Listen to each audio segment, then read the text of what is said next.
जय जितानी। Beauty with astrology की founder मैं कामिनी खन्ना आप सभी समझदार दर्शकों के आगे एक बढ़िया टॉपिक लेकर हाजिर हूँ। मोटिवेशनल टॉपिक है ये कि कैसे अपने गुस्से को कन्वर्ट करना है अपनी उन्नति में। मतलब कि आप कहेंगे कामिनी जी गुस्सा तो आया, शरीर पर असर भी हुआ, हम बीमार भी हुए गुस्से के कारण और उससे पैसा आया, उससे उन्नति हुई। जी हाँ, बस यही करना है आपको, अपने गुस्से से और अपने गुस्से को एक हथियार बना लेना है जीवन में। चलिए चर्चा को आगे बढ़ाती हूँ। सबसे पहले आप सबको मैं बता दूं कि एक आम इंसान जीवन में जो कि बच्चा है, जब से पैदा हुआ तब से लेकर जब तक वो जिंदा रहता है तब तक लाखों बार गुस्सा करता है और वो लाखों बार गुस्सा करके अपना एसिडिटी लेवल बढ़ा देता है, माइंड पे ब्लड प्रेशर बढ़ा देता है, आपकी सारी नाड़ियां कुंचित कर देता है, नर्वस सिस्टम खराब कर देता है, ये गले की नसें, गर्दन की नसें अकड़ जाती हैं, स्पॉन्डिलाइटिस हो जाता है, गांठें बन जाती हैं, शरीर में न जाने कहां कहां आंखें लाल हो जाती हैं, माथे पर आपकी रिंकल्स आ जाते हैं। ऐसे ऐसे करके देखते हैं तो सारे चेहरे पर रिंकल्स आ जाते हैं और न जाने और कितनी बीमारियां होती हैं जो कि ये गुस्सा आपको गिफ्ट में दे देता है। आप सोचते हैं कि मेरा गुस्से से तो बड़े काम हो रहे हैं, मेरे गुस्से की वजह से सब लोग मुझसे डरते हैं, मुझसे कोई बात करने को नहीं आता, मेरा तो बड़ा दबदबा है। और लोग सोचते हैं कि हाँ फलाना आदमी, उससे ज्यादा बात मत करो क्योंकि वो भड़क जाएगा, क्योंकि उससे गुस्सा आ जाएगा। नुकसान तो बस यहीं से आपका शुरू हो गया कि आपको काम करने के लिए भी लोग बात नहीं कर रहे हैं, आपसे दूर रहते हैं क्योंकि आपको बड़ा गुस्सा आता है। आपने ऐसी पर्सनालिटी बना दी है कि लोग आपके नजदीक आने के लिए डरते हैं, आपसे काम करने को डरते हैं, कहेंगे कि ये तो बड़ा पता ही नहीं है, काम के बीच में अगर इसको गुस्सा चढ़ गया तो ये क्या करेगा। तो ये एक तीसरा चौथा नुकसान बताया मैंने आपको जो गुस्से से आपको हो जाता है। कई सारे ऐसे नुकसान हैं जो गुस्से के कारण होते हैं, परिवार टूट जाते हैं, पैसा वापस चला जाता है, न जाने और क्या क्या हो जाता है जीवन में गुस्से के कारण।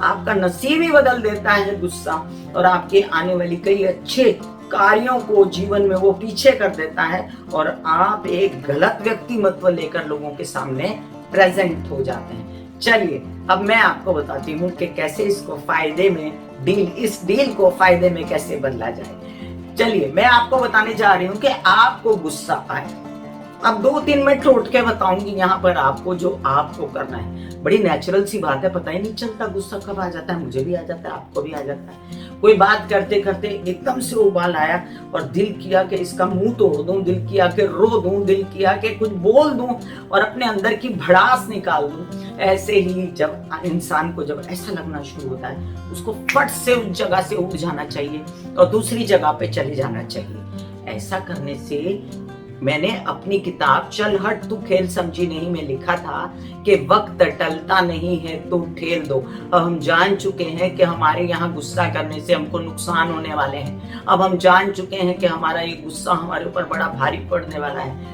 चलिए जगह छोड़िए, आपको कोई सामने वाला व्यक्ति खूब बोल रहा है, आप उठिए अपने कमरे में जाइए, आप जाइए जरा घूम के आइए, आप जरा संगीत सुनिए, आप जरा विचार फ्रेश कीजिए, फोन उठाएं, अपने दोस्त से बात करें, अपने मित्रों से बात करें, अपने परिवार में बात करें कि आपको ऐसा फील हो रहा है, आप खुद को बहुत ज्यादा कंजेस्टेड छाती में फील कर रहे हैं या आपको दिमाग में बहुत कंजेस्टेड फील हो रहा है। आप किसी से सलाह लीजिए, आपको सलाह मिलेगी कि आप गुस्सा मत कीजिए। अब ऐसा है कि आपको सलाह मिल गई गुस्सा मत कीजिए, लेकिन अंदर तो गुस्सा है, आपके अंदर तो वो विचार है। अब वो विचार को कन्वर्ट कैसे करना है। अब आपके अंदर का गुस्सा उबल रहा था और अगर आपके मन में एक थॉट आया कि मैं नहीं, ये गुस्सा ये एनर्जी है, क्योंकि गुस्सा आपके अंदर की एनर्जी है।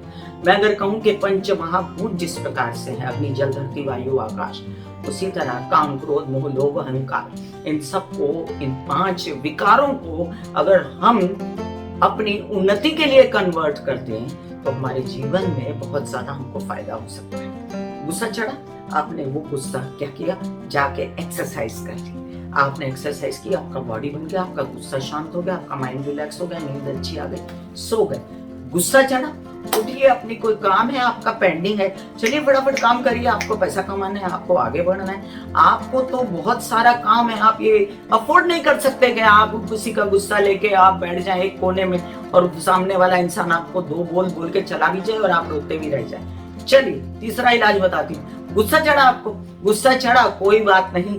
अब तो इस व्यक्ति से लंबी लाइन खींचनी है मुझे। इसने मुझे छोटी लाइन दिखाई है मेरी, इसने मुझे बताया है कि तुम इस काबिल हो, अब मैं बताऊंगा मैं किस काबिल हूँ। तो ये बाहर बोलने की जरूरत नहीं है आपको, ये आपके मन की बात है, ये आपके अंदर की बात है, ये तो अंदर की बात है। तो ये अंदर की बात को बाहर मत निकालो और जाके वो काम कर डालो जिसमें आपकी उन्नति है, वो काम कर डालो जिससे दुनिया आपकी इज्जत करे। अब आपने ये काम बदला निकालने के लिए नहीं किया है, सिर्फ एक लंबी लकीर खींचने के लिए किया है, क्योंकि बदला अपने आप में एक और गुस्से की भावना है। और बदला निकालने से क्या होता है, बदला निकालने से अंदर की गांठें जन्मों जन्म तक बंध जाती हैं। फिर ये जन्मों जन्म की गांठें तो नहीं सुलझेंगी, आप चैन से मर भी नहीं पाएंगे, चैन से जी भी नहीं पाएंगे, क्योंकि आपके अंदर बदले की आग है और ये बदले की आग कभी शांत नहीं होगी। मैं कामिनी खन्ना आपको बता रही थी कि अपने गुस्से का प्रयोग कीजिए, अपने गुस्से की एनर्जी को सही जगह पर लगाइए, उसको काम में लगा दीजिए, उसको शरीर को सौष्ठव बनाने में लगा दीजिए, उसको बच्चों का पालन पोषण करने के लिए अच्छे से लगा दीजिए, घर को बढ़ाने के लिए लगा दीजिए। आपको ज्यादा, एक मेरी सहेली है, उनका नाम मैं यहाँ पर नहीं ले रही हूँ, उनके साथ बहुत कुछ विचित्र घटित हो गया जीवन में और उनको बहुत गुस्सा आया तो उन्होंने बहुत सारे कपड़े धो डाले, पीट पीट के धो डाले। अब कपड़े तो बहुत शुभ्र हो गए और कपड़े उन्होंने सुखा दिए और उसके बाद से वो 1.5 महीना तक कपड़े पीट पीट कर धोती रही, अपना गुस्सा कपड़े पर उतारती रही। क्या ही अच्छा था, बुरा क्या था इसमें? घर के कपड़े धुल गए, जो हेल्पर का पैसा था वो भी बच गया और उनकी जो एनर्जी गलत जगह पर लगने वाली थी वो कहीं और गुस्सा निकालती, तो ये गुस्सा उनका काम है। इसी तरह ये गुस्सा छोटी काम में काम आए, बड़े काम में काम आए, उससे बड़े काम में काम आए, अपने शरीर के लिए काम आए, अपनी बुद्धि के लिए काम आए, अध्ययन के लिए काम आए, अपने परिवार के लिए काम आए, समाज के लिए काम आए, देश के लिए काम आए। ऐसा कुछ कीजिए। फिर मिलेंगे इसी तरह कोई चर्चा लेकर, तब तक के लिए मैं कामिनी खन्ना आप सबसे लेती हूँ विदा। God bless you, take care and good bye.